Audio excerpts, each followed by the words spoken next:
I am staring at footage of the President of the United States speaking at the World Economic Forum in Davos, and I have to pause it. I have to actually stop and rewind because what I just heard can be real. He's talking about Greenland, the territory he's been threatening to annex, the sovereign land he's been obsessing over for weeks, causing an international crisis that has NATO scrambling and European leaders holding emergency meetings. And he keeps calling it Iceland, not once, not twice.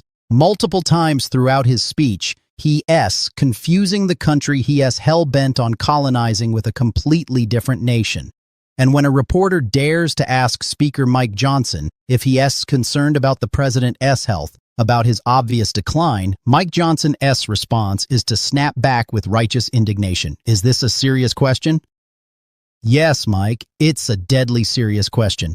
And I am going to spend the next 20 minutes showing you exactly why. Look, I could be wrong about what I'm seeing here. Maybe I'm overreacting, but I don't think I am, because what happened in Davos isn't just an embarrassing gaffe. It's a window into something far more disturbing about where we are as a country right now. So here's what I'm going to do. I've spent the last 3 days reading through over 1,200 comments on videos about this incident. I've analyzed the perspectives, the anger, the fear, the bizarre defenses, and what I found reveals something that should terrify every single American, regardless of which political tribe you belong to. The world watched Donald Trump give a speech about Greenland while repeatedly referring to it as Iceland. Not similar-sounding names, not neighboring countries, two completely different nations thousands of miles apart. And he did it while discussing NATO, international diplomacy, and potential military action. Let me read you exactly what he said. Until the last few days when I told them about Iceland, they loved me. They called me daddy. He continued talking about how great his relationship with NATO was until he started making threats about Iceland. Except he meant Greenland, the country Denmark actually owns. The territory at the center of this entire international crisis. Now, imagine for 1 second that Joe Biden had done this. Imagine Biden confusing Greenland for Iceland while threatening to use military force. The same Republicans who are now clutching their pearls at the mere suggestion that we should be concerned would have been racing each other to Fox News studios. They would have been calling for the 25th Amendment before Biden finished the sentence. And you know what? Some of them are saying exactly that in the comments. One person wrote, if Joe Biden were to have done that and mistaken Greenland for ISIS, they would have been calling for his impeachment. Another said, if he gave word for word the same speech that Donald Trump gave today, men in white uniforms would have rushed the stage and put him in a straitjacket. But here's what really gets me. This isn't happening in a vacuum. The president's speech was slurred. There are visible bruises on his hands. And when Mike Johnson is asked about it, his defense is that Trump sleeps about 3 hours a night and outworks everybody in this building by a factor of 2 or 3. Let that sink in for a moment. The Speaker of the House just told us that the man with access to our nuclear codes is getting 3 hours of sleep per night, and he thinks that as a defense. You know what happens to people who only sleep 3 hours a night?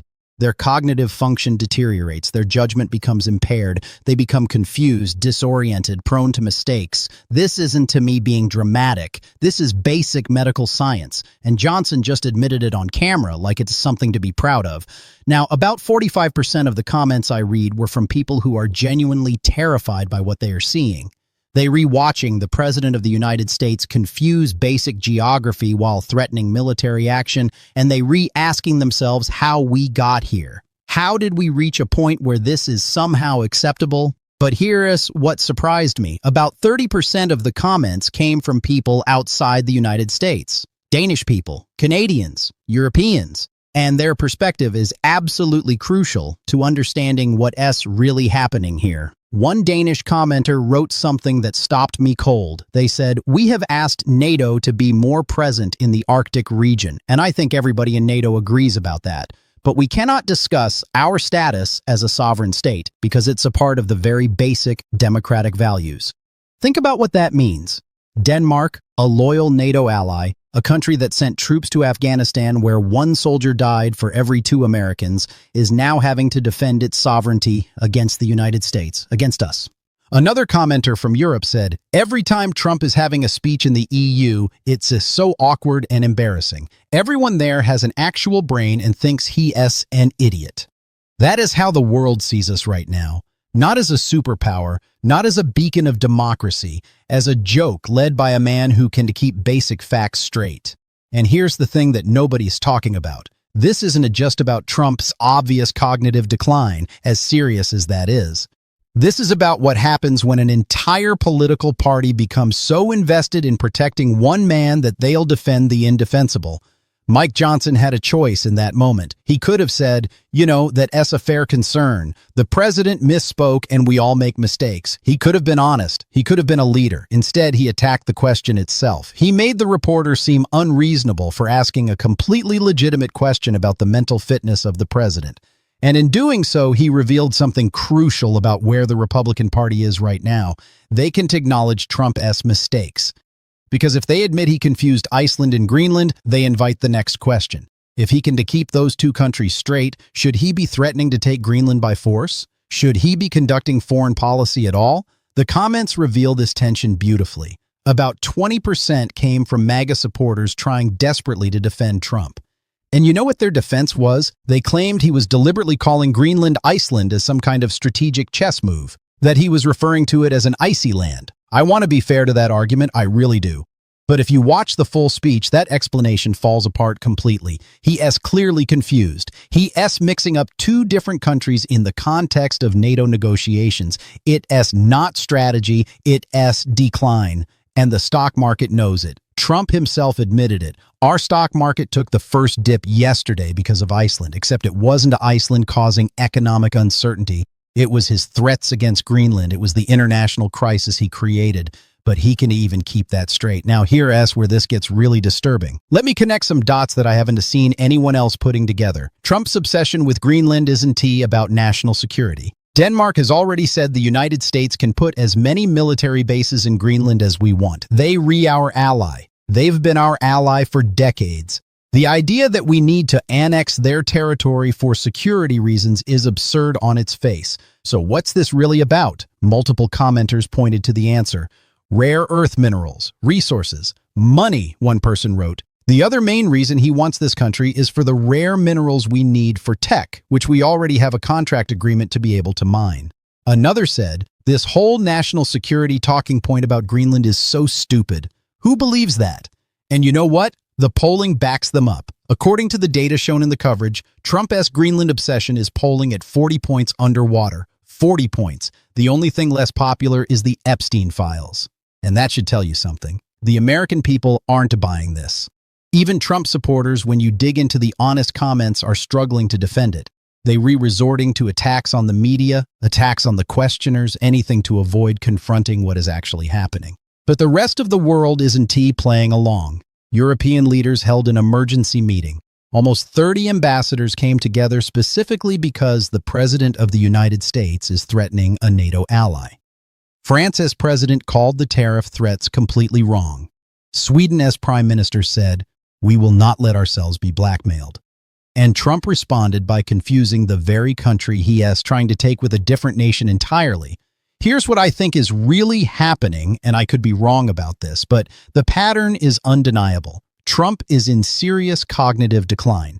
That's not a political statement. That's an observable fact based on his slurred speech, his confusion, his inability to maintain coherent thoughts, his visible physical deterioration. Mike Johnson knows it. The entire Republican leadership knows it, but they can't admit it because their entire political identity is now wrapped up in defending Trump no matter what. They've spent so long attacking Democrats, so long building their brand around Trump's strength that they can acknowledge his weakness without admitting they were wrong about everything. So instead, we get this absurd theater. Johnson tells us Trump only sleeps 3 hours a night like it's a virtue instead of a serious health concern. He says Trump outworks everyone when we can all see the president falling asleep in meetings, posting incoherent rants on social media at 3 in the morning, and yes, confusing Iceland with Greenland on the world stage. And you know what the most frightening part is? About 15% of the comments I read came from people saying some version of "we reused to it now." The chaos has been normalized. The incompetence has been normalized. The lies have been normalized. One commenter wrote, "I can to watch this, it's embarrassing." Another said, "What the absolute fuck are we even doing here?" And I feel that. I think a lot of us feel that. But here is what we can do. We can let this become normal. We can let a political party gaslight us into thinking it is unreasonable to be concerned when the president can tell the difference between two different countries while threatening military action. Several international commenters made a point that really resonated with me. They talked about remembering when America was seen as a global leader, when our word meant something, when our alliances were sacred. One Australian commenter said they watched a documentary about Hitler and the Nazis and were scared by how many similarities they saw. Now, I'm not saying Trump is Hitler. I want to be very clear about that. But I am saying that the pattern of a leader declining mentally while their party enables them and attacks anyone who points it out, that is a pattern we should recognize from history. And the consequences are real. Denmark is now strengthening its Arctic defenses. NATO is repositioning forces. Our allies are preparing for the possibility that the United States might actually attack one of them. Let that sink in. Our allies are preparing to defend themselves against us, Trump said in his speech that NATO members used to call him Daddy. Even if that were true, which I strongly doubt, you know who actually uses that kind of language? Authoritarians, dictators. People with deeply disturbed views of power and relationships. Multiple commenters pointed out that the only people calling Trump daddy would be in his sick fantasies or the young girls in the Epstein files that still haven't been released. And you know what? That is not an unfair connection to make when we read talking about a man with that history making these kinds of statements. Mike Johnson's anger at being asked about Trump's health reveals everything. He knows what we all know. He's just hoping we want to say it out loud. He's hoping the media will back down, that voters will look the other way, that somehow this will all work out. But it won't. Because reality has a way of asserting itself. You can threaten to invade allied nations while confusing them with other countries and expect the world to just shrug it off. The comments from military families are particularly heartbreaking. People talking about loved ones who served in Afghanistan alongside Danish troops. People who understand what NATO actually means and why these alliances matter. They re-watching this betrayal in real time and they re-horrified. One veteran wrote, NATO was there for the U.S. at 9/11, and that's the truth. Article 5 of NATO, the Mutual Defense Clause, has been invoked exactly once in history, after September 11th, and every single NATO member honored that commitment. They sent troops, they sent equipment, they fought alongside us. Danish soldiers died in Afghanistan defending America, and now we have a president who can remember which country is which, threatening those same allies with military force if they don't sell us their territory. Here is what I believe, and I want to be clear, this is my opinion based on the evidence I am seeing. I think Trump's cognitive decline is accelerating. I think the Republican Party knows it and is covering for him because they more invested in power than in the country's well-being. And I think we re-watching in real time as American credibility on the world stage collapses. The polling shows Trump's approval rating is lower than every modern two-term president at this point, except Richard Nixon. Think about that comparison. The only president less popular than Trump right now is the one who resigned in disgrace. But Nixon's own party eventually turned on him. They eventually put country over party. I am not seeing that courage from today's Republicans. I am seeing Mike Johnson snapping at reporters. I am seeing elected officials twisting themselves into pretzels trying to explain why it's actually fine that the president thinks Iceland and Greenland are the same place. And the MAGA base? About 25% of the comments came from true believers who will defend literally anything. Trump could declare war on Canada while calling it Mexico, and they find a way to say it was genius four-dimensional chess. But here's what gives me a sliver of hope. The majority of comments, even from conservatives, show cracks in the facade. People are tired. They re-exhausted by the chaos. They re-embarrassed by the constant international humiliation. One commenter who identified as a Trump voter in 2016 wrote, "This is absolutely insane. The Republicans must be completely removed from any position they currently hold. They are traitorous, and their failure to remove this idiot proves they are seditious." That's not a liberal. That's someone who voted for Trump coming to terms with what they helped create. And there are hundreds of comments like that. People who are finally seeing what's been obvious to the rest of us for years. The emperor has no clothes. The emperor is also confused about which countries are which. So what do we do about it? Because I refuse to end this on pure despair even though I feel it. First, we have to keep speaking the truth. When the president confuses Iceland and Greenland, we can let Mike Johnson shame us into pretending it didn't happen. When Trump shows obvious signs of cognitive decline, we have to say it clearly, even if it makes people uncomfortable.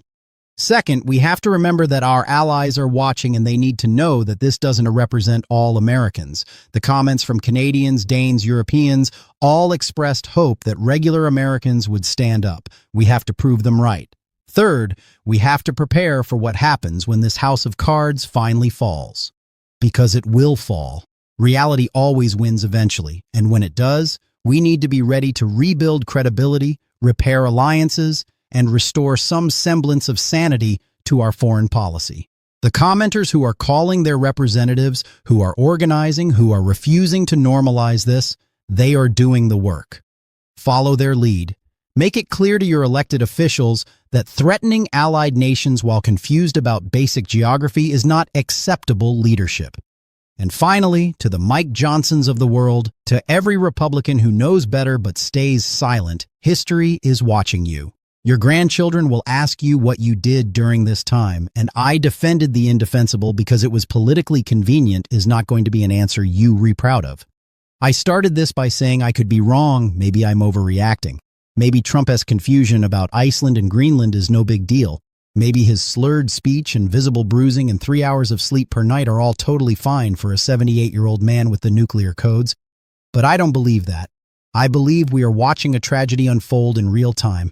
I believe an entire political party has become so corrupted by power and fear that they'll sacrifice anything, including national security and international alliances, to protect one deeply unwell man. And I believe that if we done to speak up now, if we done to demand better, if we let Mike Johnson's outrage tactics work and make us afraid to ask legitimate questions, then we are complicit in whatever comes next.